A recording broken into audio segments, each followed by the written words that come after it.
جب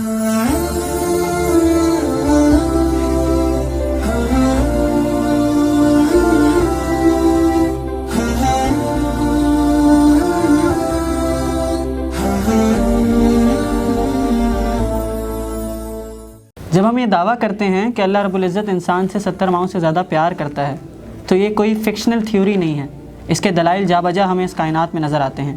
اللہ رب العزت جب اس دنیا میں انسان کو بھیجتا ہے تو اس کی ہدایت کا سامان بھی ساتھ فرما دیتا ہے مختلف طریقے سے، کبھی کتابوں کے ذریعے، کبھی انبیاء کے ذریعے۔ ہم آج جس حدیث کو ڈسکس کرنے لگے ہیں وہ حدیث بہت مشہور حدیث ہے، اور علماء کرام نے اسے ام السنہ کا نام بھی دیا، کیونکہ اسلامی تعلیمات کی اگر ہم بات کرتے ہیں تو وہ 3 طرح کی ہوتی ہیں، یا تو وہ اعمال کے بارے میں ہوتی ہیں، یا وہ عقائد کے بارے میں ہوتی ہیں، یا پھر اس میں گزرے ہوئے زمانے یا آنے والے دور کے قصے ہوتے ہیں جنہیں ہم اخبار کہتے ہیں۔ اور اس حدیث کی خاصیت یہ ہے کہ اس کو ام السنہ قرار ہی اسی لیے دیا گیا کہ اس حدیث میں یہ تینوں چیزیں موجود ہیں۔ ہم اپنی حدیث کی طرف چلتے ہیں۔ یہ حدیث 5 مختلف حدیث کی کتابوں میں موجود ہے۔ آج ہم جس کتاب سے پڑھیں گے یہ مسلم کی روایت ہے۔ حضرت عمر رضی اللہ تعالیٰ عنہ فرماتے ہیں کہ ہم ایک دن اللہ کے نبی کی محفل میں بیٹھے ہوئے تھے کہ ایک شخص آیا۔ وہ شخص جب داخل ہوا تو اس کے کپڑے شدید سفید تھے، بہت زیادہ صاف تھے، اس کے بال بہت زیادہ کالے تھے، اس پر سفر کا کوئی اثر نہیں تھا، اور ہم میں سے کوئی اسے جانتا نہیں تھا۔ یعنی یہ بات طے شدہ ہے کہ جو شخص آیا تھا اسے کوئی نہیں جانتا تھا۔ اگر وہ سفر کر کے آتا تو اس کے کپڑوں پر سفر کے آثار ہوتے، اگر وہ کسی کا مہمان ہوتا تو اس کا میزبان اٹھ کر یہ تعارف کروا دیتا کہ یہ میرا مہمان ہے، لیکن جب وہ شخص آیا تو کوئی اسے نہیں پہچانا۔ وہ محفل میں آیا اور اللہ کے نبی کے قریب آتا گیا، اور پھر وہ اللہ کے نبی کے زانوں کے ساتھ زانے ملا کر بیٹھ گیا، 2 زانوں ہو کر بیٹھ گیا، اور اس نے اپنے ہاتھ اللہ کے نبی کی رانوں پر رکھ دیے، اور پھر اس نے پوچھا کہ محمد صلی اللہ علیہ وسلم اخبرنی عن الاسلام، اے اللہ کے نبی، اے محمد صلی اللہ علیہ وسلم مجھے اسلام کے بارے میں بتائیے۔ تو اللہ کے نبی نے جواب دیا کہ اسلام یہ ہے کہ تم گواہی دو کہ اللہ کے سوا کوئی معبود نہیں اور محمد صلی اللہ علیہ وسلم اس کے رسول ہیں۔ اسلام یہ ہے کہ تم نماز قائم کرو، تم زکوٰۃ دو، تم رمضان کے روزے رکھو، اور اگر تم استطاعت رکھتے ہو تو تم بیت اللہ کا حج کرو۔ تو اس پر اس شخص نے جواب دیا صدقتا، کہ آپ نے بالکل ٹھیک فرمایا۔ تو حضرت عمر فرماتے ہیں کہ اس کے اس جواب پر ہم حیران رہ گئے کہ یہ پوچھتا اس طرح ہے کہ جیسے یہ نہیں جانتا، لیکن پھر اس کی تصدیق اس طرح کرتا ہے کہ جیسے یہ بات نہیں یہ پہلے سے جانتا ہے۔ تو پھر اس شخص نے دوبارہ سوال کیا، یا رسول اللہ اخبرنی فاخبرنی عن الایمان، کہ آپ مجھے ایمان کے بارے میں بتائیے۔ اللہ کے نبی نے جواب دیا کہ ایمان یہ ہے کہ اللہ پر ایمان لاؤ، اس کے رسولوں پر ایمان لاؤ، اس کے ملائکہ پر ایمان لاؤ، اس کی کتابوں پر ایمان لاؤ، آخرت کے دن پر ایمان لاؤ، اور تقدیر کے اچھے اور برے ہونے پر ایمان لاؤ۔ اس شخص نے پھر پوچھا کہ فاخبرنی عن الاحسان، کہ مجھے احسان کے بارے میں بتائیے۔ آپ صلی اللہ علیہ وسلم نے جواب دیا کہ احسان یہ ہے ان تعبد اللہ کانک تراہ فان لم تکن تراہ فانہ یراک، کہ احسان یہ ہے کہ تم اللہ کی عبادت اس طرح کرتے ہو کہ گویا تم اسے دیکھ رہے ہو۔ اگر یہ کیفیت پیدا نہیں ہوتی تو اس طرح کرو کہ گویا وہ تو تمہیں بلا شبہ دیکھ ہی رہا ہے۔ پھر اس شخص نے پوچھا کہ اخبرنی عن الساعہ، کہ مجھے قیامت کے بارے میں بتائیے۔ اس پر اللہ کے نبی نے جواب دیا کہ جس سے پوچھا جا رہا ہے اور جو پوچھ رہا ہے ان دونوں کا علم برابر ہے۔ اس کے بعد اس شخص نے کہا، اور بخاری کی روایت میں یہ بھی ہے کہ اللہ کے نبی نے اس کے بعد سورہ لقمان کی آیت تلاوت کی کہ ان اللہ عندہ علم الساعہ، کہ قیامت کا ٹھیک علم تو صرف اللہ رب العزت کی ذات کو ہی ہے۔ پھر اس شخص نے پوچھا کہ اللہ کے نبی آپ مجھے قیامت کی نشانیاں بتائیے۔ حضرت صلی اللہ علیہ وسلم نے فرمایا کہ قیامت کی بعض نشانیاں یہ ہیں کہ لونڈی اپنی ماں کو جنے، اور تم دیکھو گے کہ یہ ننگے پیر، ننگے بدن، کلاش اور غریب بکریاں چرانے والے اونچی اونچی عمارتیں بنائیں گے اور پھر آپس میں ان پر فخر کیا کریں گے۔ اور اس کے بعد وہ شخص چلا گیا۔ حضرت عمر فرماتے ہیں کہ میں کچھ دیر اس تردد میں رہا کہ یہ شخص کون تھا، میں اللہ کے نبی سے پوچھوں۔ اللہ کے نبی نے خود ہی فرمایا یا عمر اتدری من السائل، کیا تم جانتے ہو کہ یہ سوال کرنے والا کون تھا؟ تو حضرت عمر نے جواب دیا کہ اللہ اور اس کے رسول بہتر جانتے ہیں۔ تو اللہ کے نبی نے جواب دیا کہ یہ حضرت جبرائیل علیہ السلام تھے جو تم کو تمہارا دین سکھانے آئے تھے۔ علماء لکھتے ہیں کہ یہ حدیث اللہ کے نبی کی آخری زمانے کی حدیث تھی، آخر دور کی تھی۔ اللہ کی رحمت نے یہ چاہا کہ وہ صحابہ کرام کو اس امانت کا امین بنا دے جو دعوت اللہ کے نبی لے کر آئے تھے، جو دین اللہ رب العزت نے اللہ کے نبی کے ذریعے لوگوں تک پہنچایا تھا۔ صحابہ کو اس کا لب لباب بتا دیا گیا، اور وہ لب لباب صحابہ کے ذریعے ہم تک پہنچا کہ دین کی اصل دعوت ہے کیا۔ تو اس میں 5 باتوں کا ذکر ہے، مختصراً دیکھتے ہیں ان 5 باتوں کو۔ پہلی چیز اللہ کے نبی نے بتایا اسلام کیا ہے۔ تو اسلام کے اگر ہم لفظی معنی کی طرف جائیں تو اسلام کا مطلب ہوتا ہے کہ کوئی فرد سرنڈر کر دے، جب ہم دین اسلام کی بات کرتے ہیں تو دین اسلام سے مراد یہ ہوتی ہے کہ ایک فرد اپنی خواہشات کو، اپنی عادات کو، اپنی ضروریات کو، ان سب چیزوں کو اس دین کا تابع فرمان بنا دے کہ جو اللہ رب العزت نے اپنے نبی کے ذریعے بھیجا ہے۔ پہلی چیز اللہ کے نبی نے بتائی کہ لا الہ الا اللہ محمد رسول اللہ کی گواہی دو، مطلب تم سرنڈر کر دو۔ اسلام کے کچھ مخصوص ارکان ہیں جو پیکر محسوس ہیں۔ اگر ایک بندہ دعویٰ کرتا ہے کہ میں اسلام قبول کر رہا ہوں تو اس کے بعد کچھ چیزیں ہوتی ہیں کہ جو ٹیسٹ ہوتی ہیں، جس سے یہ بات پروو ہوتی ہے کہ وہ اپنے دعوے میں سچا ہے کہ نہیں۔ یعنی جو بھی بندہ اسلام قبول کرتا ہے وہ ایک مسلم معاشرے کا فرد تو ہو جاتا ہے، ہم اس کے دل کو ٹٹول کر تو نہیں دیکھ سکتے، لیکن چند علامات ہوتی ہیں جو اس کی اس بات پر دلالت کرتی ہیں کہ ہاں یہ اپنے قول میں سچا ہے۔ پہلی چیز جو اللہ کے نبی نے بتائی کہ آپ اگر کوئی بندہ دعویٰ کرتا ہے تو زیادہ دیر نہیں گزرتی کہ مؤذن اذان دیتا ہے، اگر وہ فرد نماز ادا کرے تو اس کا مطلب ہے کہ وہ اپنے قول میں سچا ہے۔ پھر کچھ عرصہ نہیں گزرتا کہ رمضان کا مہینہ آ جاتا ہے، اور پھر اگر وہ شخص زکوٰۃ دے تو اس کا مطلب ہوتا ہے کہ وہ اپنے اس قول میں سچا ہے۔ پھر اگر وہ استطاعت رکھتا ہے تو وہ زکوٰۃ دیتا ہے، زکوٰۃ نہ دے تو لوگ اس کو پہچان لیتے ہیں۔ اگر وہ استطاعت رکھتا ہے تو پھر اسلام اسے تقاضا کرتا ہے کہ وہ بیت اللہ کا حج کرے۔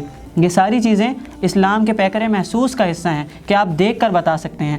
دوسرا سوال جو اس اجنبی نے کیا تھا، حضرت جبرائیل علیہ السلام نے کیا تھا کہ ایمان کیا ہے؟ اسلام کا تعلق ظاہری حالت سے ہے، آپ کے اعمال سے ہے۔ ایمان کا تعلق آپ کے دل سے ہے۔ آپ کو آپ کے اس عمل کی جزا اسی صورت ملے گی کہ جب اس عمل کا تعلق آپ کے ایمان کے ساتھ ہوگا۔ یہ دونوں چیزیں آپس میں مربوط ہیں۔ ایمان کے جب سوال کیا گیا تو اللہ کے نبی نے 6 چیزیں بتائیں کہ ان 6 چیزوں پر ایمان آپ نے لانا ہے۔ 6 غیبی حقیقتیں ہیں کہ جن پر آپ نے ایمان لانا ہے۔ پہلی چیز ان تؤمنوا باللہ، کہ آپ اللہ پر ایمان لائیں کہ وہ خالق کائنات ہے، وہ ہر چیز پر قادر ہے۔ دوسری چیز ملائکہ پر ایمان لائیں کہ وہ اللہ کی پاک مخلوق ہیں۔ تیسری چیز آپ کتابوں پر ایمان لائیں کہ یہ وہ کتب ہیں کہ جس کے ذریعے اللہ تعالیٰ نے انسان کی ہدایت کا سامان کیا ہے۔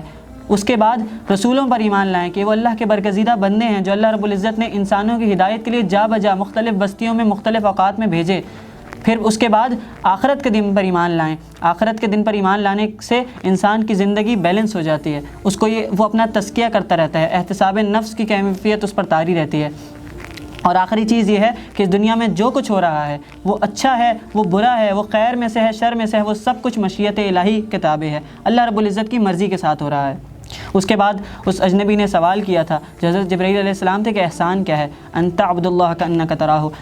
عزیزان گرامی، یہ سب سے امپورٹنٹ چیز ہے ہمارے لیے۔ کچھ لوگ اس ٹکڑے کو صرف نماز کے ساتھ نتھی کر دیتے ہیں کہ تم نماز اس طرح پڑھو کہ گویا تم اللہ کو دیکھ رہے ہو، لیکن علماء یہ لکھتے ہیں کہ نہیں، یہ معاملہ زندگی کے ہر گوشے سے متعلق ہے، اور یہ سب سے امپورٹنٹ چیز ہماری آج کل کی جنریشن کے لیے ہے۔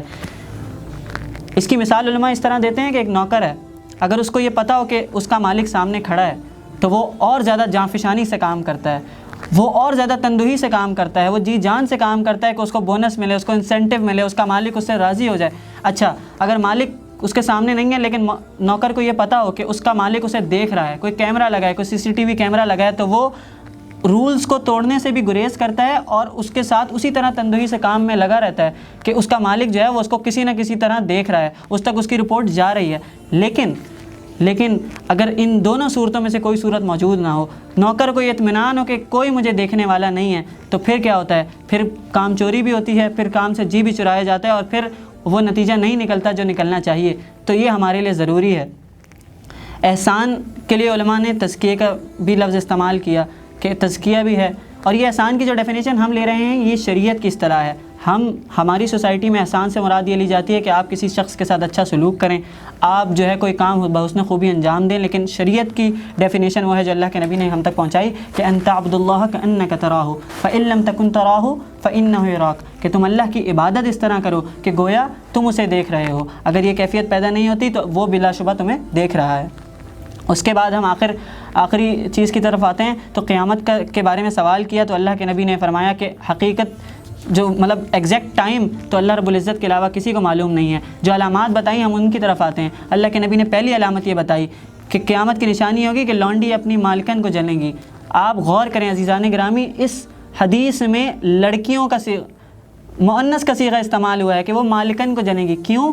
کیونکہ لڑکوں میں تو پھر بھی لاؤبالی پن ہوتا ہے، ان کی فطرت میں تو پھر بھی بغاوت کا کوئی عنصر پایا جاتا ہے۔ لڑکیاں اپنے ماں باپ کی وفادار ہوتی ہیں، وہ ان کے اندر ان کی سرشت میں یہ چیز ہوتی ہے کہ وہ فرما بردار ہوتی ہیں، وہ مطیع فرمان ہوتی ہیں۔ لیکن قیامت کی ہولنا کے قریب جو ہے وہ ایک دور ایسا آئے گا اور جو آ چکا ہے بلا شبہ یہ نشانی پوری ہو چکی ہے کہ آج کل کی جو اولاد ہے وہ اپنے والدین کی اس طرح مطیع فرمان نہیں ہے، وہ اپنے والدین پر اسی طرح حکم چلاتی ہیں کہ جس طرح ایک بادشاہ اپنی رعایا پر حکم چلاتا ہے، وہ اس کی اسی طرح نافرمانی کرتی ہیں کہ جس طرح ایک آمر یہ سمجھتا ہے کہ وہ تمام حدود اور قیود سے آزاد ہے۔ دوسری نشانی جو اللہ کے نبی نے فرمائی وہ بھی پوری ہو چکی ہے کہ اللہ کے نبی نے فرمایا تھا کہ تم دیکھو گے کہ ننگے پیر، ننگے بدن اور کلاش اور غریب چرواہے اونچی اونچی عمارتیں بنائیں گے اور پھر آپس میں اس پر فخر جتائیں گے۔ تو کیا یہ نشانی پوری نہیں ہو گئی؟ عالم عرب آپ کے سامنے ہے کہ وہ صحرا میں رہنے والے بدو کہ جن کے پاس ٹھکانہ نہیں ہوتا تھا، آج وہ اونچی اونچی عمارتیں بناتے ہیں اور پھر اس پر فخر کرتے ہیں۔ اس کی تشریح علماء یہ بھی کرتے ہیں کہ ان کو یہ چاہیے، مطلب ہونا یہ چاہیے کہ جو مال ہے وہ آپ اللہ کی راہ میں خرچ کریں، اس سے آپ اپنی عاقبت سنواریں، لیکن قیامت کے نزدیک لوگ اس چیز کو بھلا دیں گے۔ یہ وہ موقع ہے، اللہ تعالیٰ نے ہمیں یہ 30 دن کا جو ٹریننگ پیریڈ دیا ہے، اس ٹریننگ پیریڈ میں ہم یہ ساری عادات، یہ جو ساری چیزیں ہم سے ڈیمانڈ کی جا رہی ہیں ہم اپنے اندر پیدا کر سکتے ہیں، اور یہ کوئی فکشنل تھیوریز نہیں ہیں، یہ سب کہنے کی باتیں نہیں ہیں، ان ساری چیزوں پر عمل ہوتا ہے کہ جب ایمان مستحکم ہوتا ہے تو پھر ہم سنتے ہیں کہ رات کا اندھیرا ہے، کوئی دیکھنے والا نہیں ہے، لیکن جب ایک ماں اپنی بیٹی کو کہتی ہے کہ دودھ میں پانی ملا دو تو وہ بیٹی کیا جواب دیتی ہے کہ خلیفہ کا حکم ہے کہ پانی دودھ میں ملاوٹ جو ہے وہ ناجائز ہے۔ وہ ماں پھر کہتی ہے کہ نہیں، کون سا خلیفہ یہاں موجود ہے؟ تو وہ بیٹی کا جواب دیتی ہے کہ خلیفہ کا رب تو دیکھ رہا ہے۔ یہ کب ہوتا ہے؟ کہ جب وہ احسان کی صفت پیدا ہوتی ہے، جب ایمان، جن 6 چیزوں پر ایمان لانے کا حکم دیا گیا ان 6 چیزوں پر ہمارا مضبوط ایمان ہوتا ہے، پھر ہم دیکھتے ہیں یہ کوئی سٹوریز نہیں ہیں، یہ حقیقت ہے کہ ایک فرد جا رہا ہے، رات کے اندھیرے میں اس کے پاؤں سے ٹھوکر لگتی ہے، وہ اٹھاتا ہے تو وہ بیش قیمت تاج ہوتا ہے، اور وہ تاج وہ لے جا کر بیت المال میں جمع کرا دیتا ہے۔ پوچھنے والے پوچھتے ہیں کہ آپ کون ہیں؟ وہ اپنا نام تک نہیں بتاتا، کیونکہ وہ اجر ضائع نہیں کرنا چاہتا۔ یہ ساری صفات ہم میں بھی پیدا ہو سکتی ہیں، لیکن اسی صورت کہ جب ہم ایمان لائیں، ہم اپنی ول کو، اپنی خواہشات کو، اپنے جذبات کو اللہ رب العزت کے احکامات کے سامنے سرنڈر کر دیں۔ استغفر اللہ لی ولکم ولسائر المسلمین وآخر دعوانا ان الحمد للہ رب العالمین۔ جزاک اللہ۔